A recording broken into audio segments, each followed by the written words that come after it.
Let's open a word of prayer. Lord, thanks for the day. We pray that you'll bless our time together this morning in Jesus' name, amen. So I apologize for the late start. I haven't been feeling particularly well, so I was sitting back there debating whether I should even do this. So I'm going to try to go through a few things, and I may update it this week. Again, we talk about this incredible convergence of things that we're seeing and the rapidity with which things are happening. Quite a bit. So let me sort of tell you what I want to talk about. I don't know that I'll remember all of them. I got tied up on some other things late yesterday and didn't get I usually don't have my slides in order, let's be honest with it, because I work on things up, sometimes I'm up here. I was just spending 5 minutes cleaning up some mess in my slides. So I'm going to try to talk about a few things. I'm going to talk about COP28. I'm going to talk a little bit about AI, just some things that are going on in that particular space. And I apologize, you're going to see me jump around a little bit in my slides. And so I may talk about something, then I'll do something else, and I go back to something else. So this will be, maybe we should just call this Prophecy ADD. Because maybe ADHD, I don't know if the H belongs in there or not, maybe it does. But so let me just start off with sharing something on my heart. As I've kind of was watching some videos of other people, and I watch a lot of videos. I do watch some other prophecy updates, and sometimes these videos are done by people that I know, they're friends, I respect them, but I don't agree with them. Maybe it's because I've had this long career as a lawyer where and I was a trial lawyer, I was a litigator. In litigation, because of the way our system is, it's an adversarial system. You present your position, somebody else presents their position. And I've often joked that, sometimes in the law, there are two sides to every story and they're both right. And it gets very difficult in some cases to sift through all of those facts. One thing that I've never done is I've never sat on a jury. I've tried many, many, many jury trials. And it's amazing to me when we work for years on a case to present our case. And so the whole case is boiled down to this one time you're going to get in front of the jury. And the case may last, 3 days, it may last 3 months, it may last 6 months. And at the end of the case, you present, if it's a jury trial, you present the case to the jury, and the jury goes back in their room and they sit there and they decide. Personally, for me, the most stressful time in my life is waiting for the jury to come back. And the ultimate of the stressful time, which I'm semi-retired now, I guess I probably will never have this, but the most stressful time is when the judge's bailiff comes in and says, we have a verdict. And from then until you get the verdict, it doesn't matter what the verdict is. You can win or lose. It's that waiting for the verdict. That's so stressful. And also while the jury is out sometimes, I remember I had a case over in Licking County here, and for 4 days we sat there while the jury deliberated, trying to decide this case. It was a chemical exposure case, and I was representing one of the defendants, a company that distributes products that has chemicals in it. And the jury came back with a question. And then they came back with another question. And so as a lawyer with multiple defendants, you're sitting there like, what does the jury think? Why did they listen to the evidence that we presented? Because they're always asking a question about something else. This happened every time we had a question from a jury. And you're wondering and then you start questioning whether you're competent. Like, did I do a good job? This is what they came up with out of this case? And I remember sitting over there for the case went to the jury on Monday, and on Thursday, they finally came back and said they had a verdict. And we won. It was a defense verdict. And of course, that was a big relief. But I had to sit in the courtroom for 4 days waiting on the jury. to decide with other attorneys that represented other parties in the case, because you have to be there. And so I went to the jury and asked them afterwards, like, what did we do wrong? What took so long? What were you talking about back there? And the foreman of the jury said, well, Mr. Haller, we decided for your client 10 minutes after we went back. We were talking about one of the other defendants. We couldn't decide on one of the other defendants. I'm like, and it would have been nice to know that. But the point is that even in that case, which was bitterly fought, I had a very good relationship with the plaintiff's counsel, and we would go out and we'd have lunch together, and he was very wealthy. He had a plane, so he would fly me to depositions where my guy was going against his client, and we had a great friendship and relationship over decades. And sometimes I see in the prophecy community, I'm going to limit it to the prophecy community sometimes, is that we have different views. I've often joked there are 50,000, the statistic I hear thrown around is that there are 50,000 Christian denominations, which I don't believe, but it might be in the thousands. But if you go to eschatology, there's probably 80,000 different denominations because everybody has a nuance. And so I'll talk a little bit about one today, like my view, or one of the things I'm considering as the final Babylon. And when it happens, when I talk about this, people say, oh, well, you're just wrong. You're an apostate. You've fallen away from the faith because you don't agree that the Babylon is the Babylon that I think it is. And I had a long discussion with a guy. He's fairly well known in the Christian community. He's semi-retired now, and I had talked to him 25 years ago, and I was able to hook up with him this week, and we talk like old friends, like we've known each other. And this is the great thing about Christian brothers and sisters, is like you can pick up because you have this commonality. And one of the things I think, and I don't think I'm misrepresenting what he said, I'm not going to identify him. One of the things he said was sometimes in the prophecy community, we get so wrapped up in our particular point of view that we lack the ability to respond with grace to somebody else's point of view. And that's true. I struggle with it. I think we all struggle with it. And now sometimes it's right to respond with, man, you're way, way off base. I mean, you've completely lost your view of, certain Christian doctrines, whether it's the Trinity or something like that. But, sometimes in prophecy, they're not salvation issues. And I did listen to a conference that was people that I don't necessarily agree with. And one of the people they were talking about, the subject came up is, okay, Israel. We in the premillennial community have this love for Israel because we think that Israel is very important and that God made certain forever promises to Israel that still have to be fulfilled, and God is a God of his word. And if God is not going to keep his promises to Israel, why would we think he's going to keep his promises to us with regard to salvation and how salvation works? And I truly believe that. And I've said, though, you can make Israel an idol, but you can also use your theology to be very clever in bringing out Jew hatred, which is, as you can probably see, there's a lot of people who you thought were great Christian pastors and that type of thing, and they're just spewing this venom against Israel.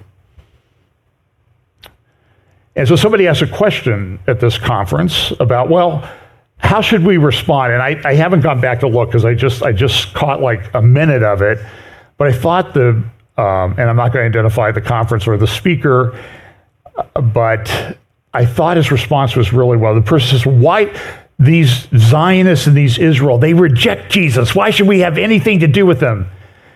And the response of this person was, well, look, why would you want people, when you were rejecting Christ, to have responded to you that way? Why wouldn't you exercise some grace with respect to them? So anyway, I don't know if that makes any sense, but I think we need to exercise some grace. And again, I'm chief of the sinners here, sometimes not exercising grace. And I think sometimes like you need to talk to the person. Sometimes I think before you kind of jump to the conclusion. Sometimes. So I would just hope that we can do that, because you're going to hear things. I've been around the evangelical church, Christian church, for not quite 70 years. And I'm not quite 70 years old, which means I've been around it all my life. Dad was a pastor, and because of that, I got to meet a lot of people. And every now and then, those guys that I knew and respected and Dad respected and everything, they would sometimes say something that just didn't seem quite right. And then so the best way, I think, is to kind of follow up with them and say, well, what are you really saying, rather than jump on them. Now, look, there's times when listen, I know that Andy Stanley and that type of thing, I talk pretty strongly about, because I think that's pretty clear where they're going, in that it's a sort of things on a salvation issue. And I think that's a different thing. So I don't know if that made any sense. It made perfect. Up in here, it's crystal clear. It's like 5K television, we used to have, remember those tube televisions? And now you look at one of those and it's like, how did we ever watch? It's so unclear. And then we got 720, then we have 4K, now 5K. And one thing I'm noticing, though, with photographs and video and stuff is I'm older, and the ultra high resolution isn't necessarily the most flattering thing in the world. Sometimes we ought to stop at 720p or 4K. The 5K is getting a little bit out there. So let's talk about a few things this week.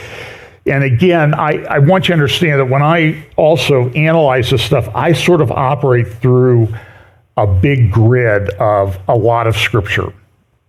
I don't share every scripture that is going through my head or that I've reviewed or anything like that. But understand there are some big, and I'm developing a list of, we're going to put up some short videos. We're going to try to edit stuff down to short videos and put those up. And so what I've done is I've developed a bit of a grid for the person who's helping us do that, to say, okay, this relates to this particular topic.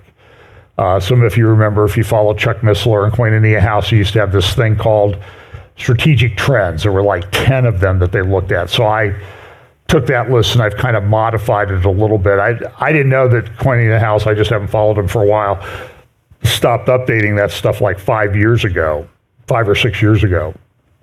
And that was great. I mean, it was a good grid to work from. So I look at things like Mark of the Beast technology, Israel, conflict, wars and rumors of wars, AI, which was related to Mark of the Beast technology, the economy, because we know that there's these economic disruptions going. If we look at what the seals and trumpets and bowl judgment, particularly the seal and trumpet judgments, relate to, there's going to be a lot of disruption in the world coming forward. And our exit, and none of us know our exit date, by the way, and we don't even know our exit method, so we always need to be ready to meet the Lord. But in that context, those things are not going to just pop up out of the ground at the last minute. They're going to be building up to this thing. So, for example, when we see prophecies that a third of the world dies, or there's, I think, the fourth trumpet, some fourth seal, people think a fourth of the world dies. I don't believe that. I think it's control over a fourth of the earth. But there are things like Islam. I mean, Islam's been around for 1,700 years now. It's not going away till the Lord returns. And so we can look at a lot of things, Bible prophecy, in light of that false religion being present in the last days. And then there's going to be this trend for globalism. So COP28, I thought this was sort of a perfect picture today of sort of how the climate people have approached this. The world will end in 1984, 90, 2000, now 2030. And we have all these things that are pushing towards 2030. I talked a little bit about at the COP28 meeting, the Pope and the head of the Sunni Muslim School of Theology at Al-Azhar University in Cairo had signed yet another agreement about a joint and common mission. What are the things we see in Revelation 17, 18? We see the woman riding the beast, we see the beast, we see Mystery Babylon, and it appears this is like all peoples of the earth are involved. So this is a global thing. It doesn't mean they're going to have complete global influence over everything, but that they're going to it's going to have worldwide influence. So we look at these things. So we have these globalist meetings. Now, every now and then somebody slips up, though, and sort of says the quiet part out loud. Now, this is a guy named Al-Jaber, Sultan Al-Jaber. He was the president of the COP28 meeting in Dubai, which is going on as we speak. It still has about a week to go. I think it ends up on Friday or Saturday. And he spoke at the conference the other day, and he said, and he was doing a Zoom call about his participation in the conference, and he's, I think, the energy minister for the United Arab Emirates. So he's kind of a big guy on fossil fuels. And he said, listen, there is no science behind demands for the phase out of fossil fuels unless you want to take the world back into caves. And we've talked about this over and over and over again. I've talked about this over and over again. There's a guy, Dave Walsh Energy on Getter, you can follow, and he talks about this, is that solar and wind are helpful, but they are not a replacement. You need something that's going to be on all the time. You need nuclear, and that's fossil fuel generated electricity. And everybody knows this. China's opening a new coal plant at least every other week for the next decade. And all over the world, there are literally thousands of energy plants that are all coal or gas-based that are being built. Why? Because there's this miracle of fossil fuels. It gives us a lot of energy. I was just thinking about this yesterday. I stopped to fill up my car at the gas station. By the way, $2.65 here in Ohio for regular unleaded, $2.65 for a gallon. And I was just thinking, I put this stuff in my car and I can go everywhere. It's almost like a miracle. And it works. And I don't know where that gasoline started out as oil in the ground and where it was refined and the trucks that brought it there. But I know what? It was there, and I put it in my car, and it works, and it gives me a lot of freedom.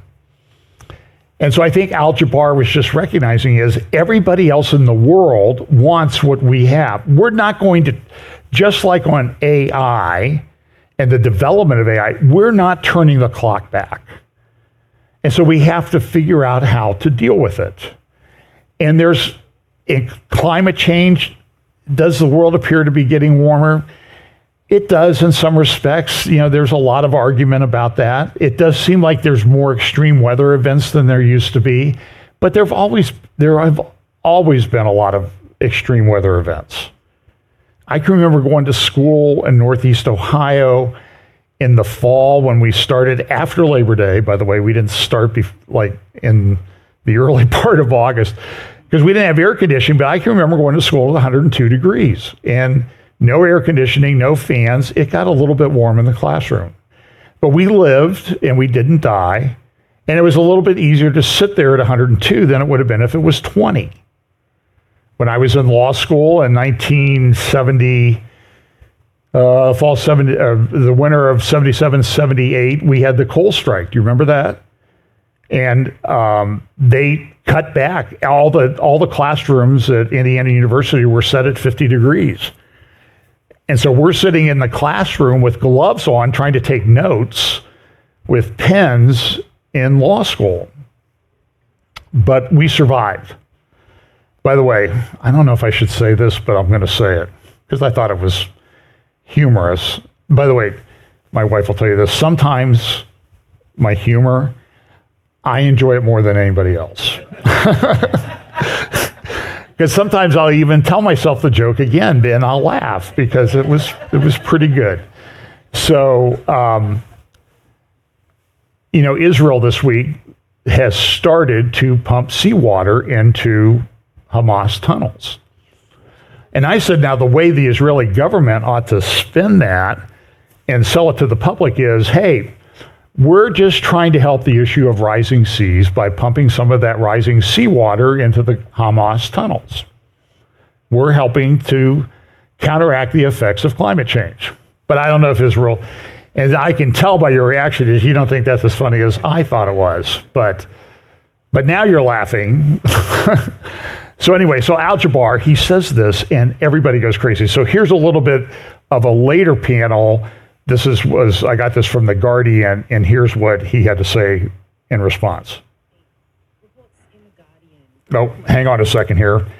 I forgot one thing. I always have to switch over my system to the output. And there we go. Okay, let's hope this works this time. Reports in The Guardian of your comments that there is no science behind calls to cut fossil fuels. Do you maintain this, and do you accept that language like this and talk of people living in caves could contribute to a loss of public confidence in this COP outside of the negotiating bubble here on site? Let's talk delivery. Let's talk progress. Let's talk momentum and traction. Let's talk about facts on the ground. Let me just say this about the media reports, without naming anybody. The media reports on a conversation I had with a person I have a great deal of respect for, and that is Mary Robinson. And let me just clarify where I stand on the science. I hope this time it gets picked up, because what I'm saying today, you have access to all of my public engagements. It's there. I'm not going to say anything new.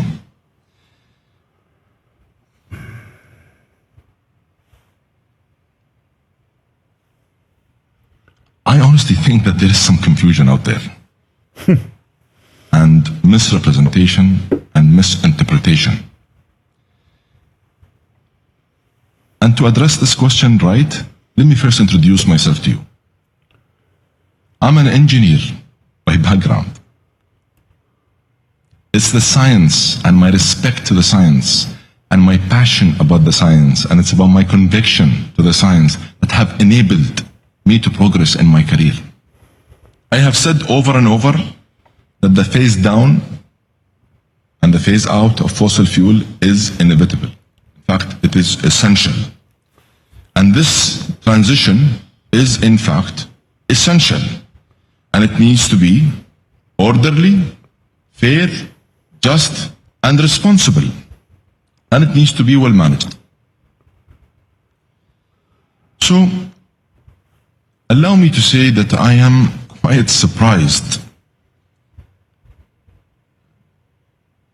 at the constant attempt to undermine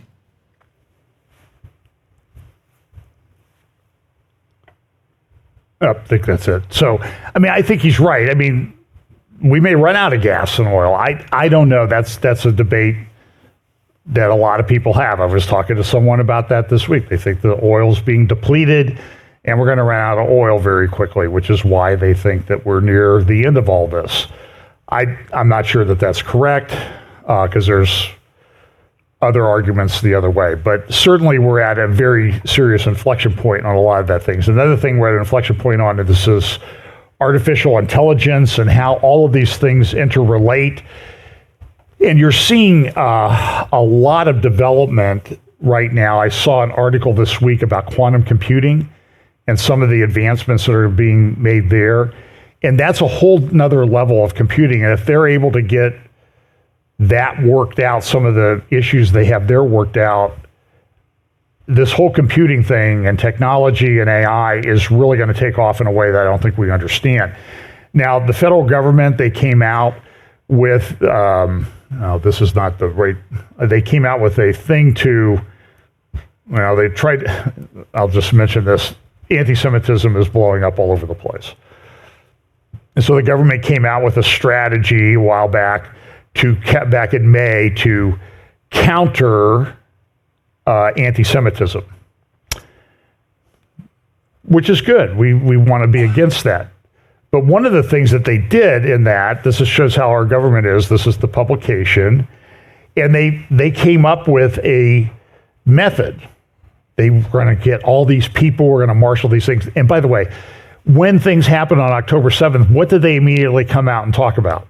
Islamophobia, not the attacks. It's insanity.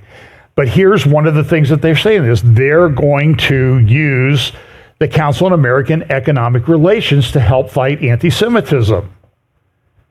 That's like, I don't know if I can think of an analogy. That's like asking the fox to live in the hen house with the hens. This is and so this guy who's one of the co-chairmen of this, he gave a speech this week, and you can go to Memory TV, TV.org, and also on their YouTube channel, and they were able to pull down the video. There was an Americans for Palestine seminar meeting in Chicago a week ago, and he gave a speech, and in his speech he said that he was happy to see the Palestinians break out of Gaza on the day they attacked Israel. It's clear that he said this. You can go watch the video. Now, I went, by the way, Memory pulled it, they put it on their website, and you can go watch it. And he said exactly what Memory said.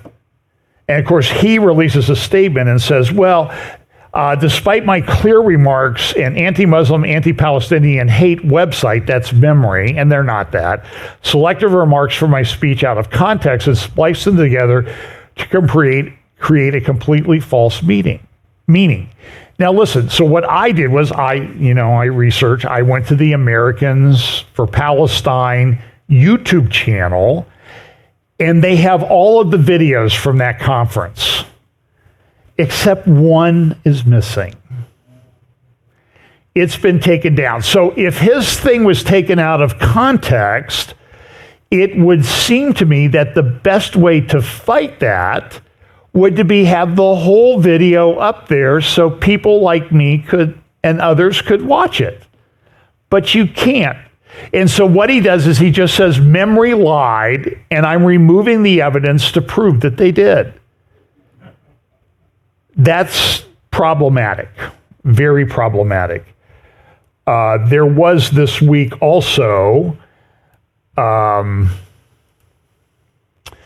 in Congress, some university presidents got up, and I think her name is Elise Stefanik from New York, a Republican from New York, asked them, they were the presidents of Penn, MIT, and Harvard, about the really pretty nasty protests that are taking place on these campuses. And Jewish students don't feel safe. In fact, I saw a statistic this morning that 40% of Orthodox Jews in the United States are seriously considering moving to Israel because that's the only place they think they can feel safe, even in the context of a war going on. That says quite a bit. So here's a clip from that thing in Congress that took place about Wednesday or Thursday.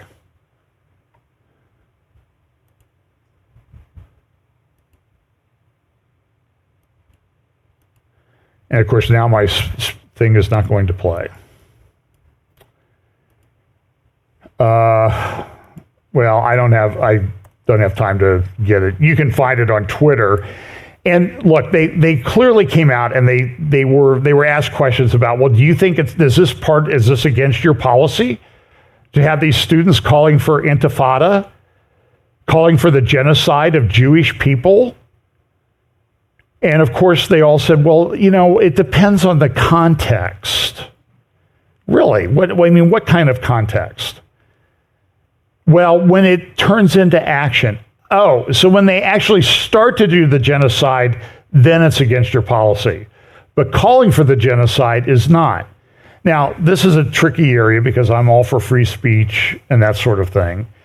But there's a line there that I think they're crossing on this when people really, the mob sort of speaks. And so one of the people was President McGill from Penn. And she said, well, look, I'm really in favor of free speech. And I was kind of thinking about that when she was asking me the questions. Oh, really? That's what you thought? And so that's why he answered the questions the way he did. Well, she resigned either yesterday evening or today. She's gone from a very well-paying job at Penn. And she tried to say, well, I'm not against, free speech and that type. Oh, really? You're not against free speech? What did you do to students who thought it was a bad idea to have a boy pretending to be a girl swimming on your swim team and they criticized that? How did you react to that? Again, I will stand by this. If hypocrisy was water, the world would drown. So she's gone. There was a guy who threatened to withdraw a $100 million contribution from Penn. People are threatening to withdraw contributions from Harvard and MIT as a result of the way their presidents, who did the exact same thing. And the president at Harvard, you can go back and look into her career. She's really gone after people with a vengeance, and now they're coming after her, and it's like, well, you're mistreating me. It's so mean. You're being mean to me, a woman. But you don't have any problem having destroyed careers in the past for really no reasons. People who maybe question the scientific basis of articles that were published in various peer-reviewed journals, you went out and you got the person who questioned why they were using bad science and bad methodology, you got them fired. Now all of a sudden it's a big problem. So you can find all of those things. McGill is out. I don't know if her name is Gay at Harvard, and I forget the lady who's president at MIT. But this is somebody said, I thought this was an interesting thing. This is mind context, that's what we rely on now for these things. So let's go to Israel. And this is where my slides get really out of order.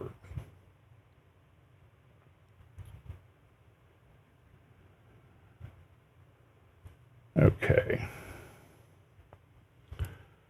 So Israel, they're still in this battle in Gaza.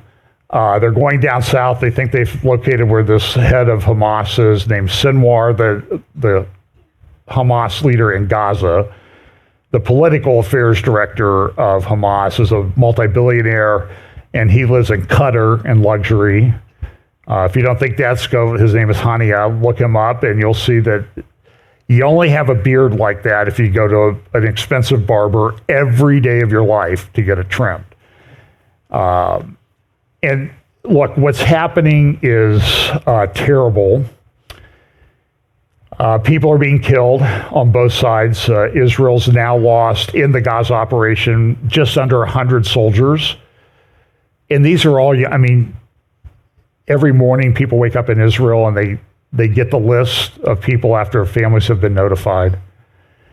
If you go to my YouTube channel, Fellowship Bible Chapel YouTube channel, earlier this week I did a couple of interviews. I think I did them on Wednesday with Brian Schrager.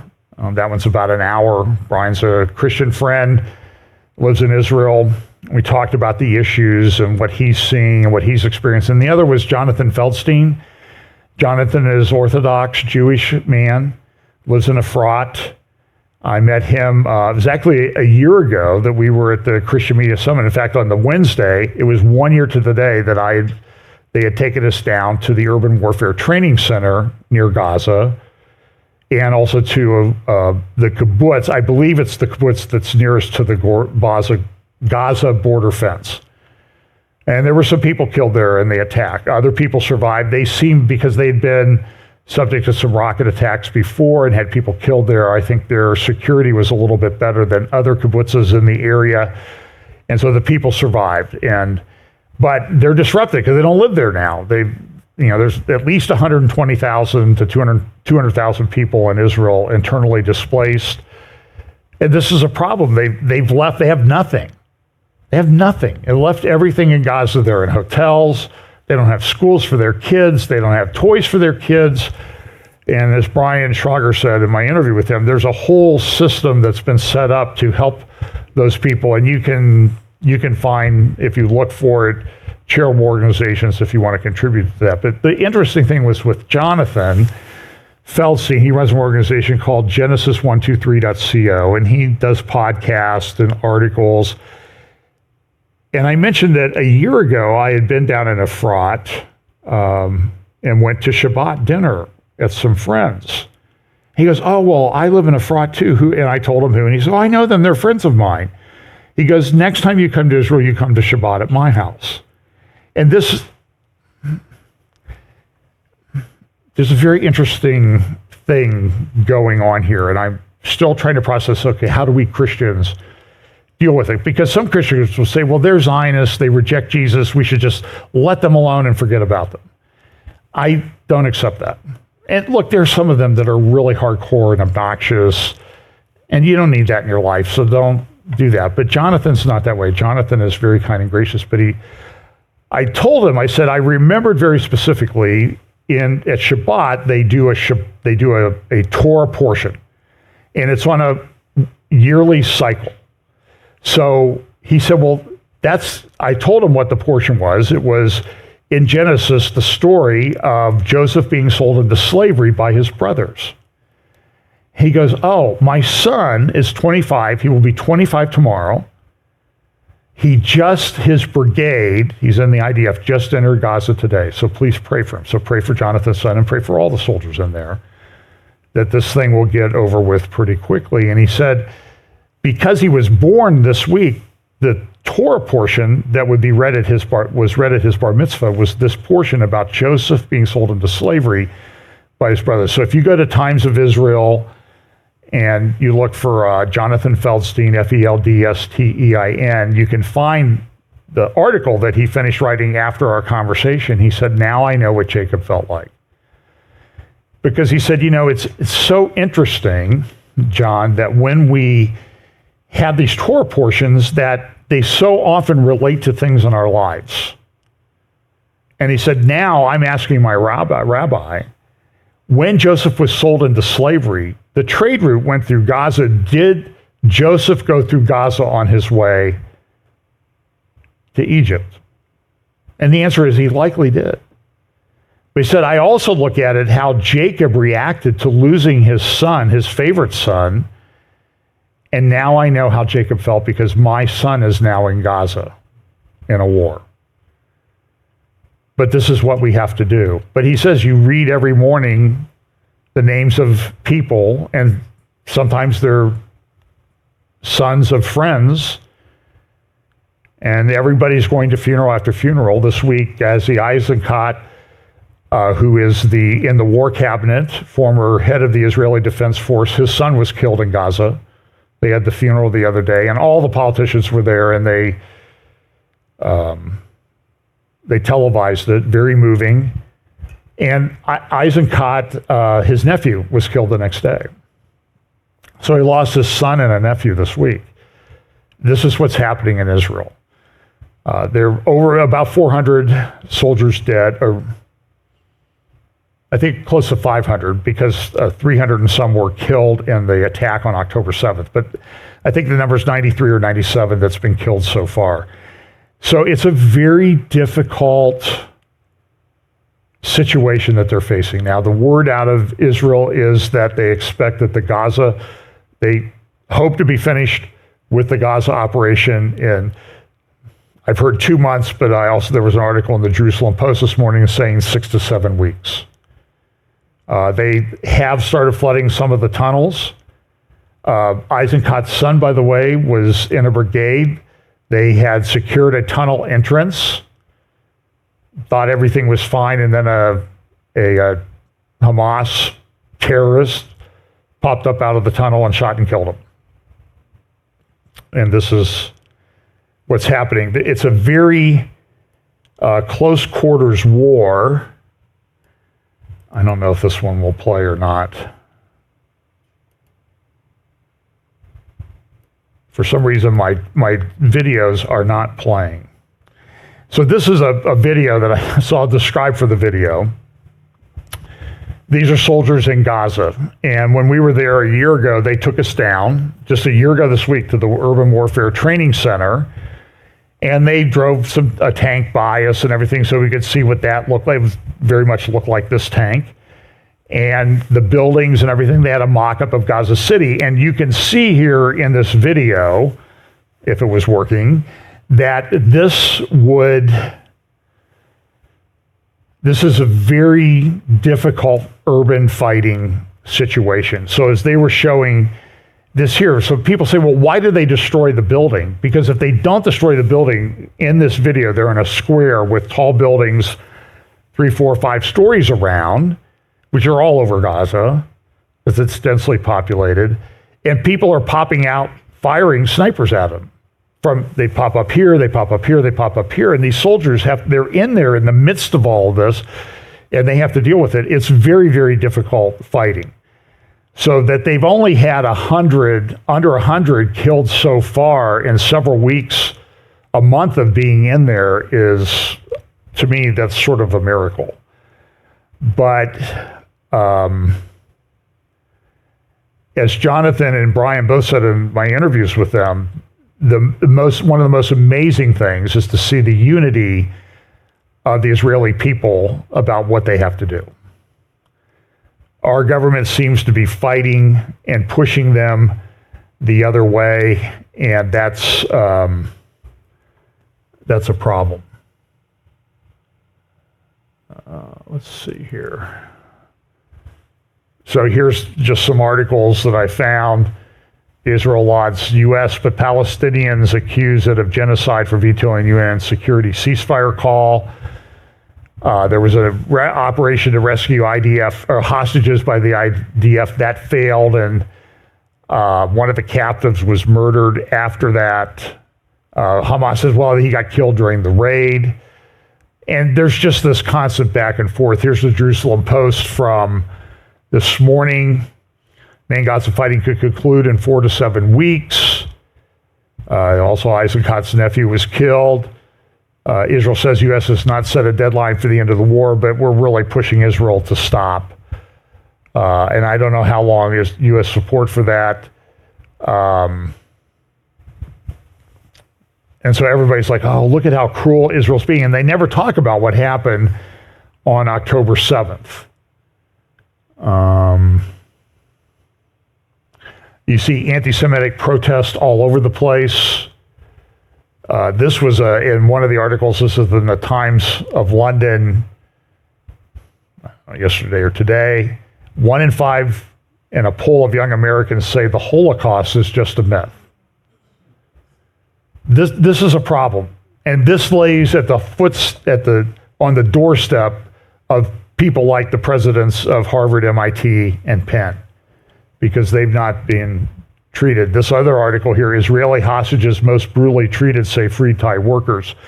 So a lot of the people that were taken hostage were from Thailand. They were immigrants who work in the agriculture or in the kibbutzes down there in the south of Israel. And they came back and said they're really mistreating the soldiers. There was one girl, she had been shot in the leg.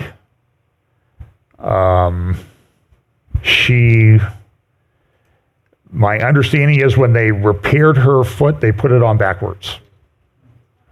People have said they were operated on without anesthesia. There was pictures yesterday of a bunch of Hamas people and people in the area that were stripped down to their underwear. And look at how cruel they are. Look at how mean Israel is. But there's very good reason why they do that, because a lot of them wear suicide vests. So if you strip somebody down, you can make sure that you've gotten this suicide vest. Oh, it's humiliating and all this. Look, it's war, friends. And it's war where people are fighting. There was a situation where rockets were fired into Israel yesterday, and there's video that shows that they were fired from next to relief tents that have been set up in the south of Gaza for people to live in. So they fired the rockets right next to the tents where people have evacuated to. They did that for a person. They're using human shields. And by the way, stripping the soldiers down, what about all the people they stripped naked and paraded through Gaza in the back of trucks on October 7th? So the propaganda is just completely off the charts. This is an article in the Friday's Jerusalem Post about Israel needs to do a better job telling everybody exactly what happened. So that's interesting. Now, there are some other things. So this is now, by the way, this is a news source I check on Twitter, Iran Observer. So they're pro-Iranian. So understand you're going to get a lot of propaganda from them. So they look at what's going on and the fact that the U.S. hasn't really responded. And this is what they say. The reason that the U.S. has not attacked Yemen is that it does not want to endanger Saudi Arabia, the UAE, and Qatar. So it's Iranian propaganda. If U.S. attacks us, we're going after all these other people because they've supported the U.S. Saudi Arabia has no appetite for another war with Yemen, and a ceasefire is in place. The Houthis have already proved in the past that they are ready to attack these countries with ballistic missiles. The U.S. has thousands of soldiers stationed in these countries. If the U.S. attacks the Houthis, their base will become a target. And so there have been attacks in the Red Sea. I do have some maps on that I want to show you what that's not the map. Okay, so there are some choke points that are important to world trade. So you have the Straits of Hormuz up at the top. Here we go. That's the Straits of Hormuz, the Persian Gulf, and that strait, that choke point there, and a large chunk of the world's oil comes through that strait, through that little choke point there. That's 33 miles wide. So that's not. You may have noticed the Earth is pretty big, right? Although I'm sure this is a sidebar. When I go back to places where I grew up in childhood, don't they seem a lot smaller than they used to be? Like everything's closer? Because it seemed like, I remember Pam and I went back to Johnstown, PA, and I said, well, let's drive down past the church where Dad was pastor. I was there for a 25th high school reunion. She said, well, how long will that take? And I said, oh, probably 20 minutes. That's like 4.5 minutes to get down the hill down to downtown Johnstown. And I'm like, I know my size relative to the size of the Earth has changed over the years, but it's still a pretty big ratio. And I don't understand that. So 33 miles is nothing. But the other choke point is even, and by the way, you can see with these satellite maps, so this is Dubai, and you can see that's just that inset that popped up. And you remember those islands that they built? You can see those from the satellite. They're pretty big. And it took Dubai to do that. Now, the others is the Straits of Maghreb, which is down in the southwest corner of the Arabian Peninsula. And it's next to Africa. You see the Horn of Africa there where Somalia is, and then this country called Djibouti, which is on the East African, on the west side of the Straits in East Africa. And then you see Yemen, and that choke point is 10 miles wide. That's nothing. So what you'll see is that there are major waterways that are affected by this war. So the busiest shipping lanes in the world: English Channel, Straits of Malacca, Malaysia and Indonesia, Suez Canal, Panama Canal, and Straits of Hormuz. These are the biggest shipping channels in the world. So two of them, for the Suez Canal and the Straits of Hormuz, are there because at the north end of the Straits of Hormuz is the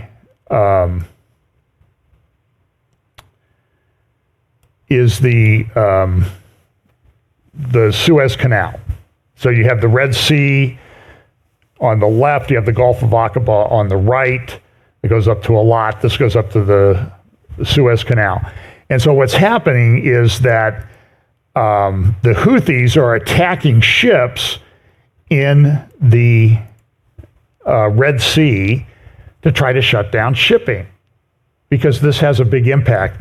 And I have some statistics. I believe that on an annual basis, about 25% of the world's oil goes through the Red Sea and the Suez Canal. So if that's shut down, that has a big impact, because it can take a week or 2 weeks, 9 days to 2 weeks longer to go all the way around Africa to bring that stuff to bear. So that's a important thing. I do have a lot. I said in my Facebook page I was going to talk about Neom and maybe Babylon, and I think I'm going to forego that since I got a late start today. I will update that. I have a bunch of scripture that I want to throw in. Remember this, I'll just sort of preview it. I've talked about it quite a bit. This city called Neom. This is at the south end of, let's see. So if you go to the Sinai Peninsula, the bottom of the Sinai Peninsula there in the middle, to the right, that's Neom.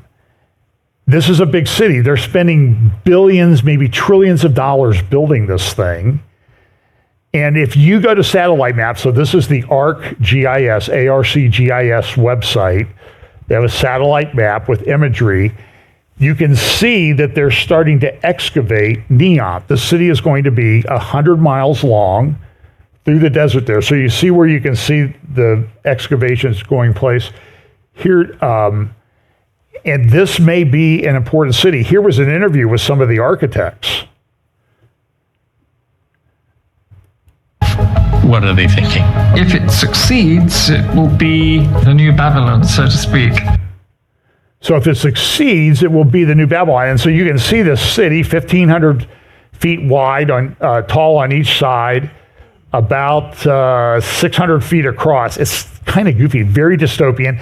Everything will be in a 3-minute walk. And it's in a desert, a wilderness, which is what they talked about with what John talks about in Revelation chapter 18. That I was called away into the wilderness to look at this. So and I'll talk about some of the different views of Babylon when I get around to it. But you can see that they're taking this city and they're compressing it 200 meters wide, 800 meters tall, and 100 miles long.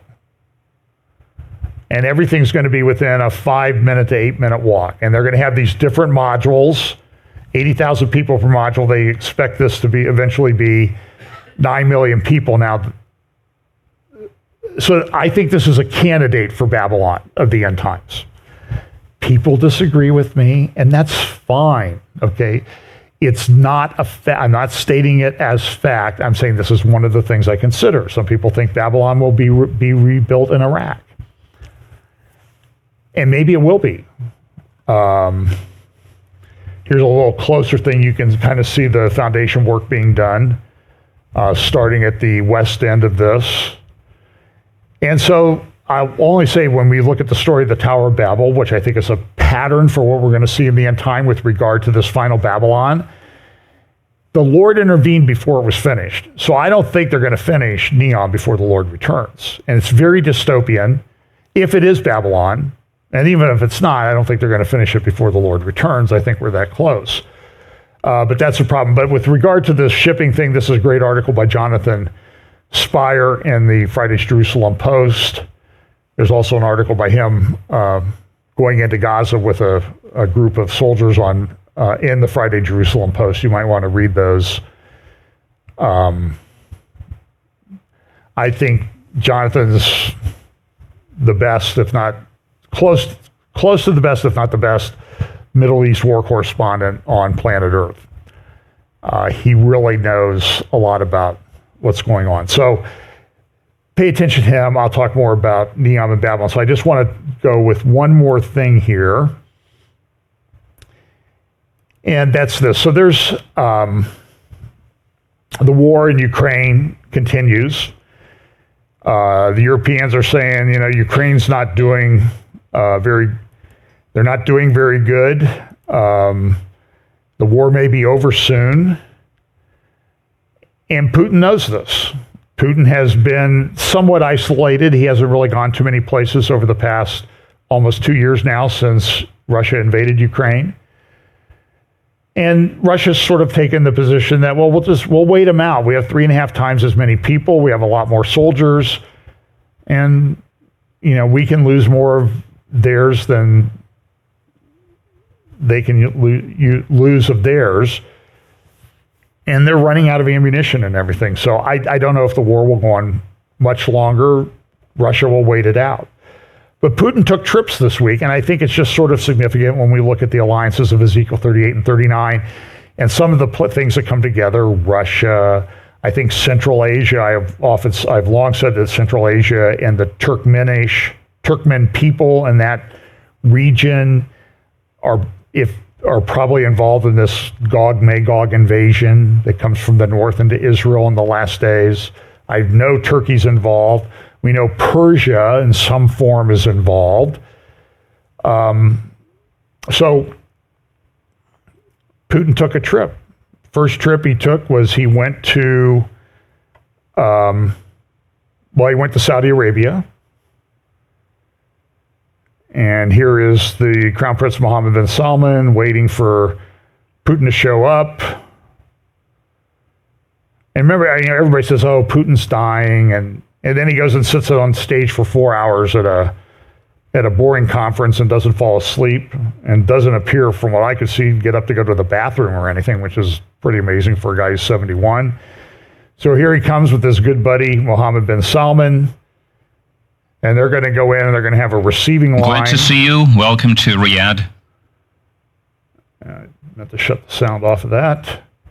Look, they get the really good handshake. Yeah, my buddy, a good man. And now they're going to go to the receiving line. And in the receiving line, you're going to see a very interesting character who's gone on the trip with Putin. Now he's greeting the Soviet or the Saudi Arabian dignitaries. And then the favor's going to switch. Pretty soon you're going to see Mohammed bin Salman. He's going to start shaking hands with, there's the foreign minister of Saudi Arabia.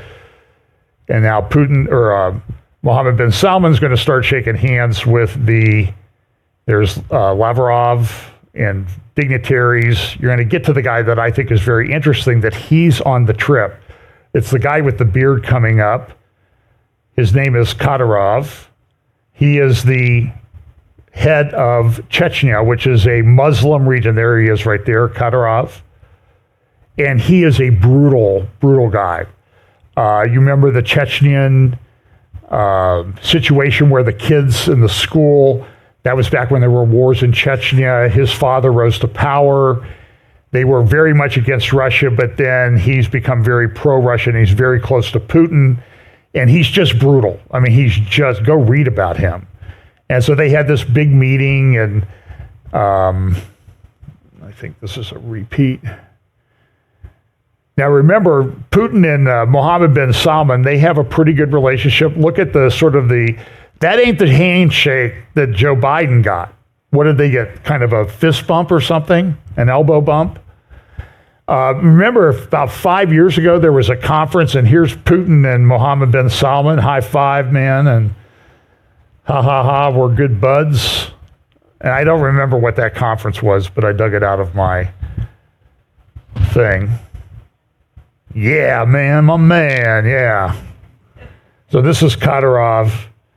And so Putin went to Saudi Arabia. Before that, he had gone to the United Arab Emirates. And I always like these rooms that they have these meetings in. It's sort of like very intimate, close quarters meetings. There's those guys. I think those are those guys. But he also went to the United Arab Emirates. They had a big flyover to recognize him. Then he went to Saudi Arabia. And he was going to stop in Iran, but he texted, I can't do that. I've got some friends. I've got to get back to Russia. But then the next day, here this guy shows up in Moscow to to have a meeting with Putin. That is Raisi, the president of Iran. And they talked about a lot of different things. They had a long meeting. There's the foreign minister of Iran on the left. So Putin was everywhere this week. They had the meetings, going through the big golden doors at the Kremlin. And one of the things they talked about was this, they sort of cemented this Eurasian economic group. Well, that's all the Stan republics that I've talked about for so many years. The Muslim used to be part of Russia. The Muslim Stan republics are all part of this confederation now. And Putin went back. He also, either the same day or the next day, he had a meeting with the Crown Prince of Oman. So he was very, very busy. In fact, he even had time to step back and say, hey, I'm going to have a fifth term. He's going to run, the only prior Russian leader who's run for 5 terms. You didn't know he ran for 5 terms was Stalin. He was always democratically elected. But I just think this is a very significant thing that's talked about. So look, I'm going to talk more about NEOM in a future update or a midweek. And